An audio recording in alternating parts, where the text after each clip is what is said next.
ئەبەدەمەکە و پەکەکێ گەفێ لە هەرێما کوردستانی دخە و پەیەدێ باسکێ پەکەکێ لە ڕۆژاوای کوردستانی خۆنیشاندانێن نەڕازیبوونێ و گەفخوارنێ لێدار دخە تۆمەتێن دەرە و ئاراستەی سومبلێن کوردان دکە.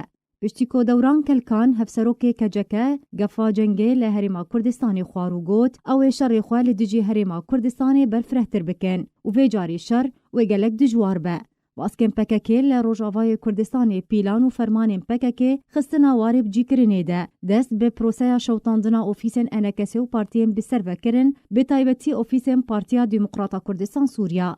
Derengiya şeva duşemê rêkefta 18 mehê li bajarê Dêrikê Rojavayê Kurdistanê çekdarên ser bi PYD ve êrişî baragehê NKSê kirin bi çekên Molotov tevaya kel û pelên baragehê NKSê şewitandin sifkatî bi pîroziyên Kurdan kirin. Hevdem li gel şewtandina ofîsa NKSê li bajarê Dêrikê çekdarên melîsên PYD êrişî ofîsa Partiya Demokrata Kurdistan Sûriya li bajarê Dirbêsiyê kirin. Bi çekên Molotov tevaya kel û pelên ofîsa PDKSê şewitandin. PYD di berdawamiya bicîkirina pîlana PKK li dijî Herêma Kurdistanê û Partiya Demokrata Kurdistanê ku evedemeke propagandayê jê re dike tometên dûr ji rastiyê arasteyî Sumbulên Kurdan û pêşmergeyên leşker dike ala Kurdistanê şewitandin. Şeva Bûrî jî ofîsên NKS û partiyên bi ser ve hatine şewitandin. Şeva Bûrî li bajarê Hesekê demijmêr 28 xuleke şevê çekdarên PYD êrişî ofîsa Partiya Demokrata Kurdistan Sûriya kirin û dema êrişê jmareyek mêvan li nava ofîsê hebûn. Melîsên PYD